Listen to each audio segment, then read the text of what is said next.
nos sobran los motivos.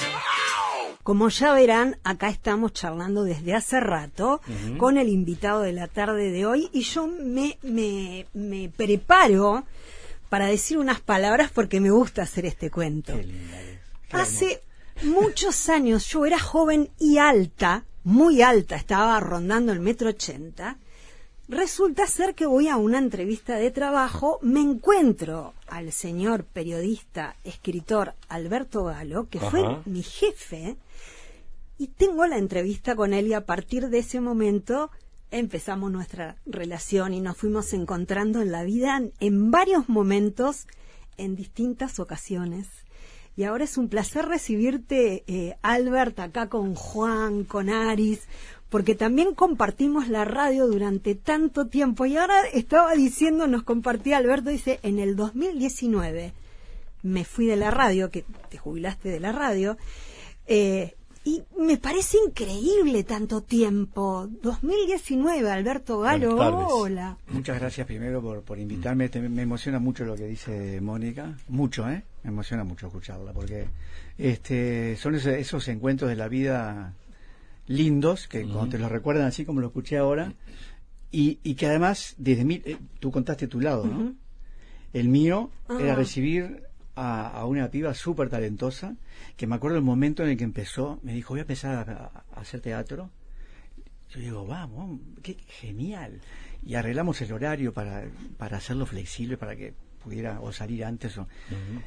Y entonces ver aquellos comienzos entre libros divinos, ¿no? Porque estábamos, ella está hablando de una librería grande, muy importante de acá, y bueno, crecimos ahí entre libros, y después empecé a ver la carrera de Mónica, y a mí me resulta muy emocionante, la verdad, porque la vi por lo menos desde lo que fue un comienzo para mí, ¿no? Voy sacando la habas. Claro. Bueno, a mí me pasa lo mismo con vos. Nos tiramos flores, ¿viste? No, pero es verdad, es verdad. Pero claro. es muy grosso. Esto siempre lo vinculo con la palabra generación, sí. ¿no? Que una generación es la que camina al mismo tiempo en aquel lugar que te tocó. Sí. Entonces, ir viendo el camino del otro, este libro, el otro libro, sí, ¡wow! Sí.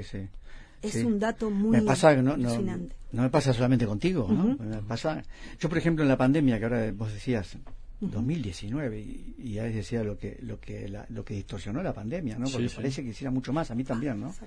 Después de la pandemia yo me decidí, ya en pandemia, alguna escapada me había hecho, a llamar a amigas y amigos que no veía, pero no por la pandemia, desde hacía 10 años. Después de la pandemia me tomé ese trabajo de empezar a llamarlos, a ubicar, a tomarlos un café, a reencontrarme con gente. Y ahí es que descubro también, bueno, cómo evolucionaron sus trabajos, sus carreras, sus amores, sus desamores, todo, ¿no? Entonces es muy lindo esto que contaba Mónica, de que en realidad empezamos juntos con los libros. Totalmente. En los libros. ¿Comunicación no haces más? ¿No, radio, nada? ¿No mira, nada? tuve un programa un año en Sarandí, Una hora en la Tierra, gratis. Porque, claro, una hora en la tierra gratis. Una hora en la tierra gratis, porque queríamos, yo quería hacer algo que tenía ganas de hacer, que era más o menos lo que hacía, y quería hacerlo con un amigo además. Pero bueno, teníamos que buscar auspiciantes, no conseguimos, la radio no consiguió y pusimos un año, después dejamos. Y después fue lo único, digamos, que hice. ¿Y cómo es el síndrome de abstinencia radial? Bueno, ¿qué es lo que me tiene? Tengo el horizonte más cerca, pero ¿qué haría yo sin esto? Yo me imagino que tendrás otra cosa para hacer también, ¿no? Sí. Hay gente que se aferra mucho al trabajo, casi exclusivamente. Y yo creo que eso no es bueno.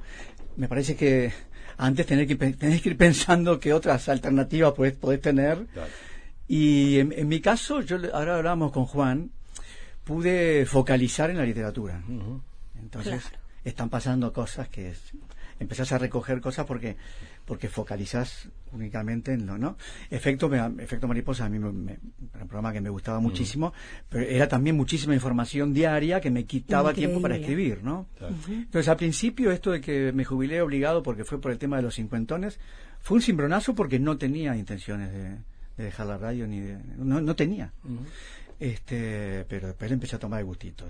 Claro. Sí, porque empezás a levantarte a la hora que querés, Claro. a leer los libros que querés, y a todo, escribir. y todo el tiempo es tuyo. Todo es mío. Qué maravilla, Alberto. No solamente mío, digamos, puedo compartir con los míos. No, claro, Pero claro. sí, en lo laboral, eso es mío. Es todo mío. Claro. Todo mío. Así que tranqui, Aris, Bueno. tranqui, porque no. Vos tendrás muchas cosas para hacer. No, yo tengo muchas Claro. cosas, pero me he preguntado. a Y veces, Mónica también. ¿qué hacer Pero a sin Mónica radio? falta más. Sí. Le Claro, falta, no, me imagino. claro. Sí, sí. Va a ser medio raro que me jubile porque en mi laburo como música durante mucho tiempo no tuve aporte, ¿viste? Esta cosa medio... Los que artistas por no nos suerte jubilamos, se ¿no? De fue. artista no te jubilás. Claro, Eso hasta lo claro, último. Eso claro. Yo no me voy a jubilar de escribir tampoco, ¿no? Y no, claro. Sí, Claro, sí, ¿no? tal cual. Como vos no vas a dejar de cantar. ¿o? Igual me imagino que no me da estrés jubilarme.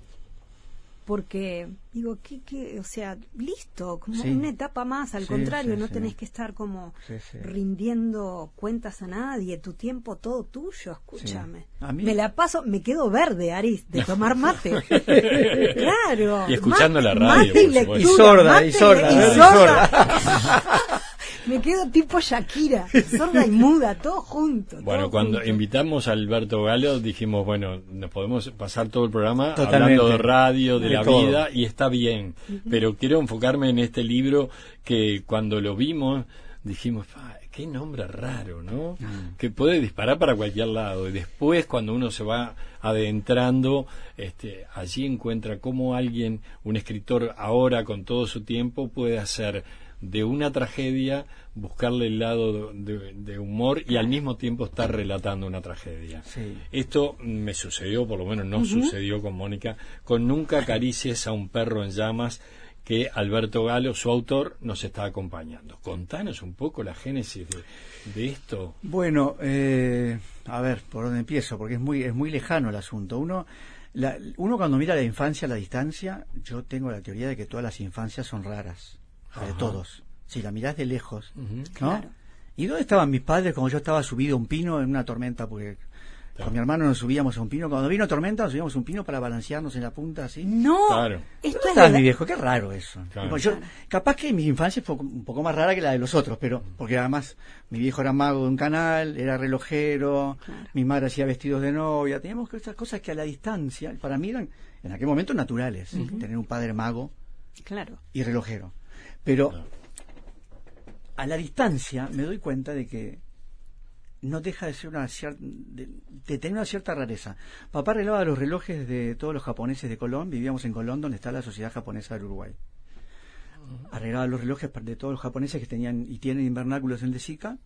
Entonces, bueno, en casa había cosas japonesas de todo lo que se te ocurra. Revistas para empezar, que yo las leía con 12 años. Unas muñequitas, unas geishas que yo jugaba y las mezclaba con fuertes apaches y con autitos y con soldados y Claro. hablaba todo bajito. Era la toda wea. forma. Claro. Y jugaba con esas geishas y después personas. Entre ellas 2 sobrevivientes de Hiroshima. Yo tenía 12 años. Entonces, eso sumado a algunas cosas que leía en esas revistas, referidas al tema también, bueno, me impactaron en su momento, pero quedaron ahí. Quedaron ahí. En algún momento también me preguntó una de estas personas si quería aprender japonés en ese momento, y sí, fui a aprender algo, lo que pude, después lo dejé, ahora volví de adulto hace unos años, y ya no pude, se me resulta muy, muy complicado. Pero eso quedó ahí como congelado hasta que vi una entrevista en una película que se puede ver en Netflix que se llama Luz Blanca, Lluvia Negra, sobre la bomba de Hiroshima, que es donde transcurre esta historia de amor sobre la que yo escribí.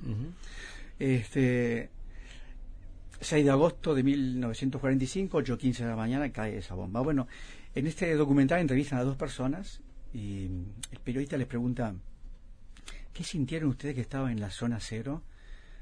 ¿Qué sintieron en ese momento? Bueno, dice, lo primero sentimos como un vacío en alrededor, un vacío en falta de oxígeno, vacío, no sé, espiritual, no se habían explicado. Y después es que no sabíamos si estábamos vivas o muertas. Dice el periodista después de un silencio, dice, no, esta metáfora me desmorona. discúlpeme señor, le dice una de ellas, no es una metáfora, nos pellizcábamos el brazo para ver si estábamos vivas, nos quedábamos con el músculo en la mano, lo pegábamos en el brazo, nos mirábamos y decíamos, no, tranquila, tranquila, estamos muertas. Eso se me pegó, aunque te parezca mentira, que parecería que no tiene nada que ver. Me acordé de Juan Rulfo y Pedro Páramo y los cuentos de Llano y Llamas, donde Juan Rulfo borra la frontera entre la vida y la muerte. Claro. Básicamente, cuando vos lees eso, no sabes si los personajes, cuáles están vivos y cuáles están muertos, y al mismo tiempo es muy bello lo que escribe. Y también se me mezcló con una cosa que venía de antes, que es el tema de los desaparecidos, ¿sí? En el momento que desaparecen, digamos, ¿no? Esos primeros tiempos donde no se sabía dónde estaban en un limbo, en algún cuartel, en algún lugar, estaban siendo torturados y bueno, ni vivos ni muertos, nadie sabía nada. Yo creo que ni ellos mismos en algún momento habrán sabido mucho. Y bueno, de esa mezcla tan extraña entre infancia y alguna reflexión de más grande salió esta novela que, como vos bien decís, primero es una novela, entonces yo no pierdo de vista que es un entretenimiento. Una Claro. novela vos tenés que agarrar un libro y poder leerlo abajo una sombrilla en verano. Pero el año 45 en Japón fue verdad. Claro, sí, fue verdad, fue verdad. Entonces, ¿cómo? Hay que empezar a darle una escenografía Sí, para hacer una novela. Bueno, exactamente. Y esto que fue verdad y que fue horroroso y que fue un atentado terrorista, sin ninguna duda, porque si vos tirás, cuando ya Japón estaba hecho pedazo, la guerra terminada en abril, porque ya los nazis habían ya Hitler no estaba, bueno, en fin. Igual tirás una bomba sobre una población civil, una bomba de destrucción masiva. 70.000 muertos. En el instante, en los pocos días 100.000, a fin de año 400.000. No. Civiles. Y aparte no habiendo, no sabiendo si esa bomba destruía esos lugares o todo el mundo. Bueno, eso que vos decís, eso Mónica, es terrible. Eso es clave, lo dicen en la película Oppenheimer. No sabían si no iban a destruir Claro. el planeta. De ahí que un científico se va del proyecto Manhattan y dice, yo me voy.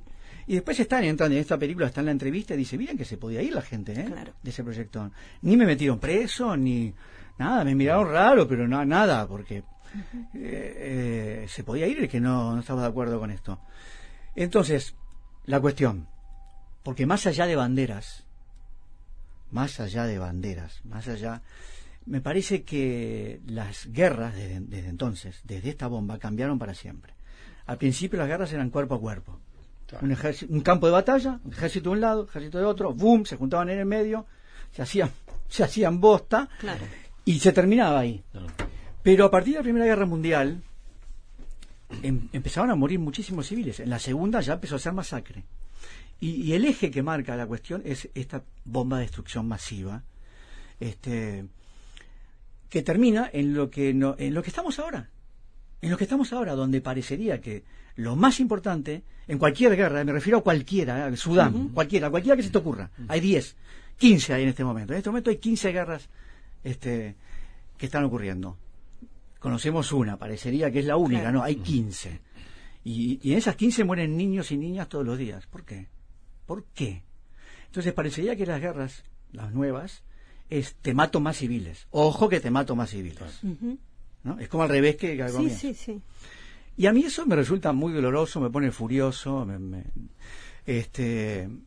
Entonces, ¿cómo escribir una novela que sea entretenimiento? Es tratar de encontrar, primero, esta furia, transformarla en ironía, que es Claro. lo que yo hago en esa novela. No es bronca, finalmente, es un perro, este perro en llamas, que detesta a los humanos, que de alguna forma este perro reflexiona, entre comillas, sobre las estupideces que hacemos, entre ellas esa bomba de esa mañana. Que tampoco sabe si está vivo o está No, muerto. tampoco Claro, sabe, tampoco sabe. Pero a mí ese perro me permite, digamos, canalizar toda mi ironía por ese lado. Y luego lo de novela japonesa también surge porque lo japonés es muy bello. Es bello. Tiene una cultura muy hermosa en los colores, en las texturas, en todo. Incluso en su relación con los muertos. Tú ves teatro kabuki, por ejemplo, y ahí está el escenario, y hay un escenario pequeño a la izquierda con un puente, En el escenario grande son los actores que están vivos, en el escenario chico son los actores que están muertos. Y van cruzando, de uno a uno, se mezclan, cruzan el puente, unos van para allá, otros vienen para acá.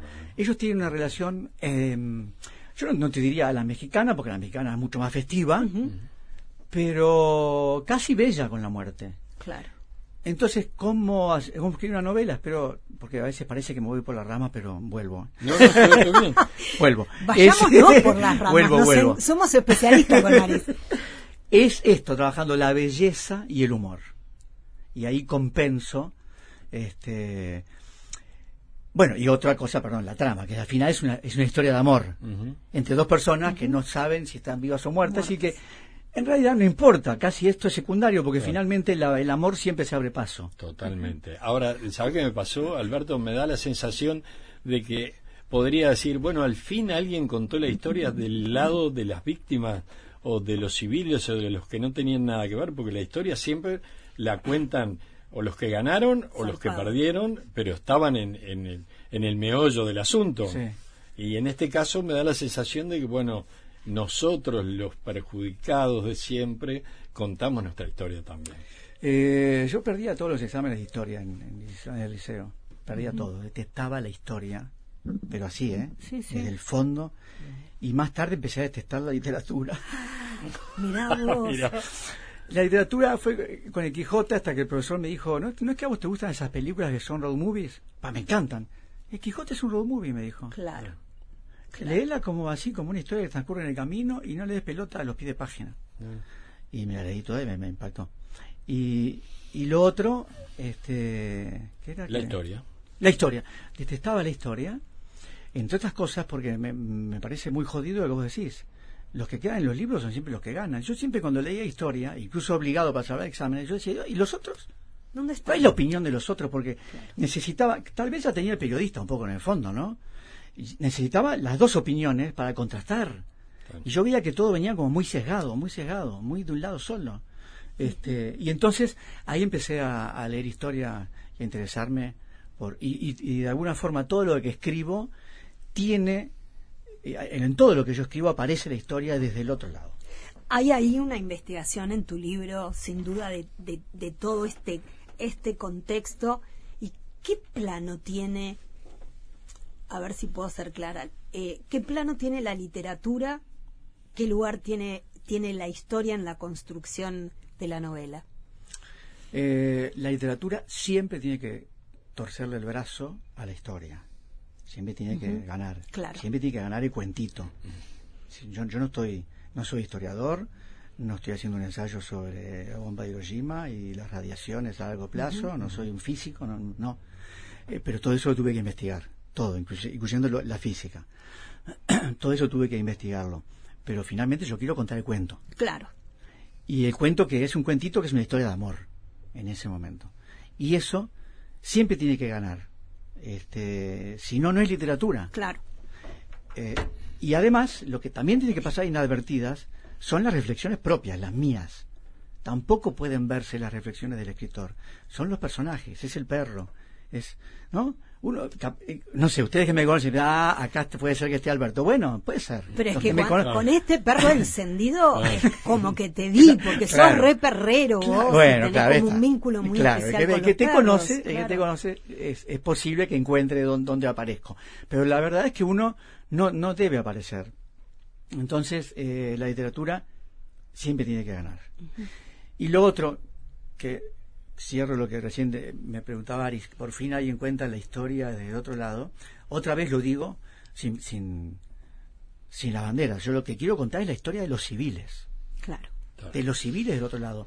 Porque la historia de los civiles de este lado las conocemos. En Pearl Harbor, en todo lo que pasó. Muchos civiles murieron de este lado. Muchos. Los judíos, muchos murieron. Muchos que no tuvieron nada que ver. Pero esa historia la conocemos. No conocemos la historia de los civiles del otro lado, ni de las niñas, ni de los niños. Por eso acá hay una niña, hay un adolescente, claro. Hay un samurái que no sabe ni siquiera de qué época viene. Bueno, es decir, yo quería representar, y es lo que quiero hacer en todas mis novelas, a los civiles. Tengo una novela que se llama, la publiqué en 2005, Ángeles entre nosotros, que son 200 años de historia del Uruguay. Y ahí, si bien están todos los próceres, no tienen nombre, ninguno de ellos tiene nombre, ni Artigas, nadie, están todos reconocibles, pero nadie tiene nombre. Los que tienen nombre son la gente común y corriente, los que nos levantamos todos los días a hacer la historia y nunca vamos a aparecer en los libros. Eso es lo que a mí me obsesiona, y yo creo que al final los escritores escribimos siempre sobre las mismas obsesiones, siempre sobre lo mismo. No, y además si aparece alguien, siempre aparece en un tono heroico, ¿no? Es el que salvó el planeta. Detesto eso. Ay, pero vos sabés que a realmente nosotros solo nos va que... mal entonces, porque las piñas se las da uno en la vida todos los días, pero siempre aparece la heroicidad, y si no... no, es detestable. Eso también es porque estamos formateados por Hollywood, ¿eh? O sea, Hollywood y Disney sí, han pero hecho me parece mucho más profundo, porque la construcción del héroe o de la diva exime a todo lo demás, y es el único interlocutor con lo bueno y con lo malo. Sí. Entonces, digo, wow, eso cala profundo, ¿eh? Sí. Eso cala profundo y genera estructura del pensamiento, Albert. Sí, lo que pasa es que ahí lo que planteas es súper interesante, porque en realidad hay muchos tipos de héroes. Incluso ¿también? El que está en el otro lado, que es el antihéroe. Exacto. Pero es un héroe. Sí. Antihéroe, pero es el centro de la historia, ¿no? Sí. Podríamos decir que en esta novela son todos antihéroes, pero son el centro de la historia. Claro. O sea, que tienen algo de heroico también, hacen cosas, hay solidaridad entre ellos, hay cosas heroicas que hacen en esta novela, pero son antihéroes.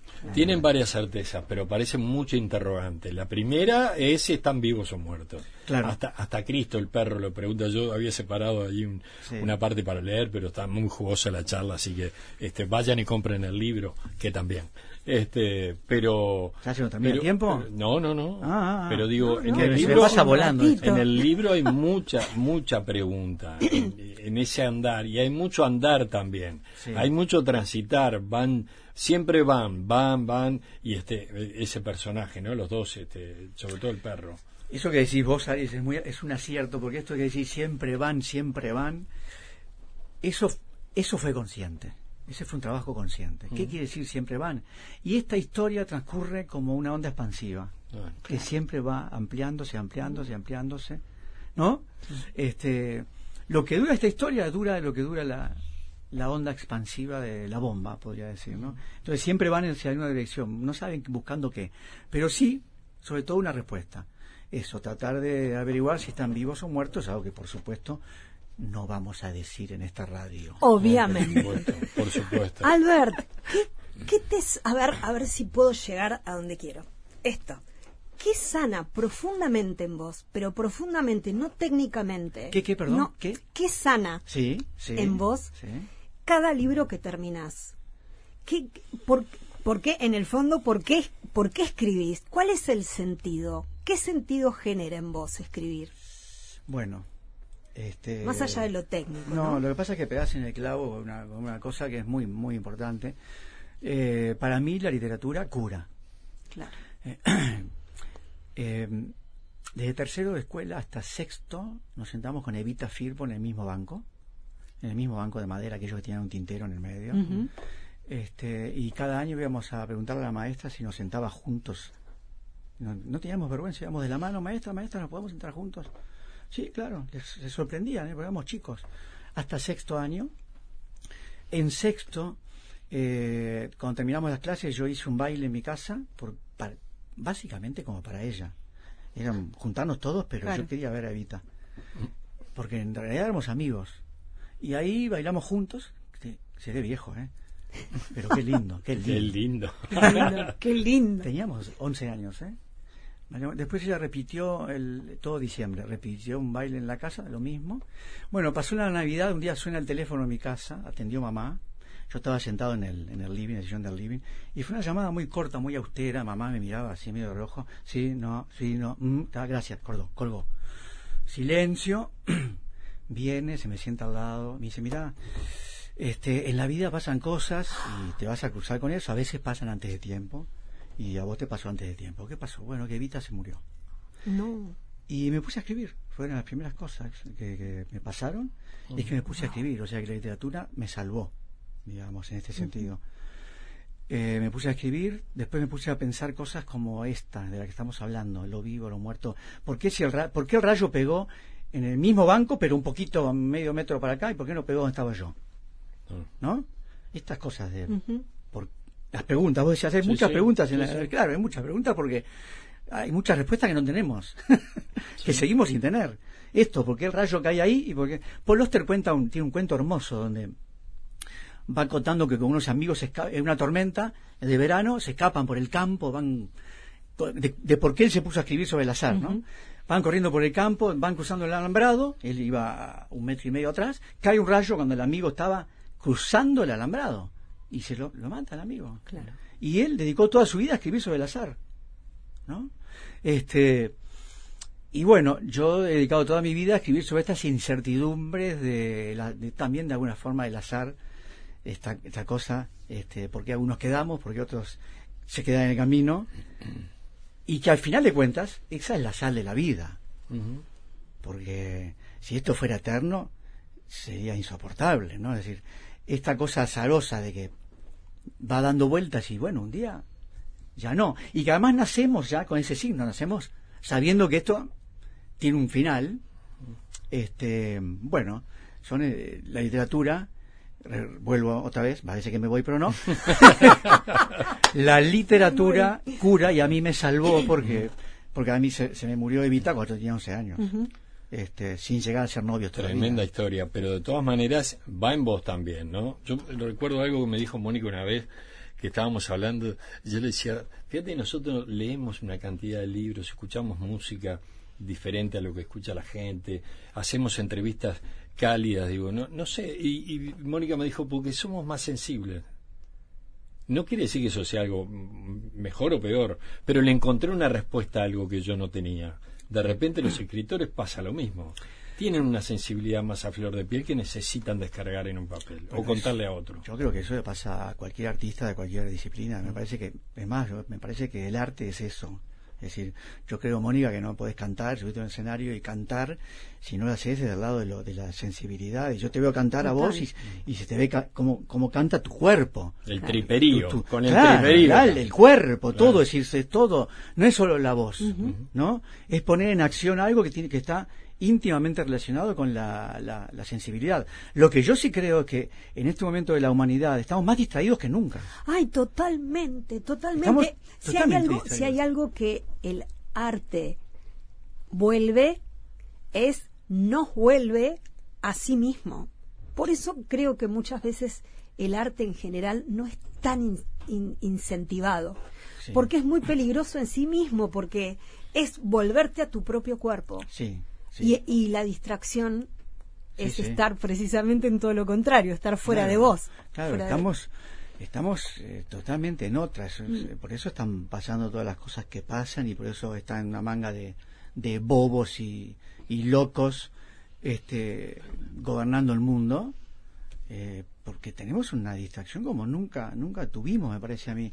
Entonces, yo creo que tal vez el arte nos permite detenernos, que es otra cosa que a mí me interesa, es una cruzada que tengo hace años, recuperemos la lentitud. Ay, qué lindo, Kundera. La lentitud. Recuperemos la lentitud. Y no se nos distraiga. Tengo amigos que me dicen, boludo, ya somos uruguayos, más lentitud que esta, sí, más, recuperemos la lentitud. Recuperemos esa charla de hoy. Alberto, a mí se me parte el corazón decirte que nos tenemos que ir, pero quiero decirle a la gente que se debe haber enganchado con esto, que vayan y llévense el libro en las buenas librerías del país. Están todas. Nunca acaricies a un perro en llamas, nos dice Alberto Galo en la tapa, que es como un rojizo que lo dice todo, y ahora toma sentido con las palabras de Alberto. Un gusto reencontrarnos contigo y escucharte y escucharnos y debatir y pasarla bien. La verdad es que el gusto es mío y yo desde afuera les confirmo que sí son dos personas sensibles en la entrevista. Bueno, divinos. Solamente la entrevista. Divinos. Estoy bromeando, pero esta charla es esto, recuperar la lentitud, encontrarse con amigos y charlar así, ¿no? Galo, te quiero. Yo también te quiero mucho. Y no mientas más, no digas que sos mentiroso, que sos tímido. Sos un mentiroso cuando decís que sos tímido. No, pero pasa que yo creo que la timidez no se va del todo. Uno es lo que es siempre y podés empezar a convivir de alguna forma y y esconderlo. Pero tampoco es que lo escondo, porque no me Claro, siento. No. claro. Pero en el fondo a veces aparece eso. Nunca acaricies a un perro en llamas. Alberto Galo estuvo con nosotros. Hasta un próximo libro. Los quiero mucho. Muchas gracias. Un beso grande. Nos sobran los motivos.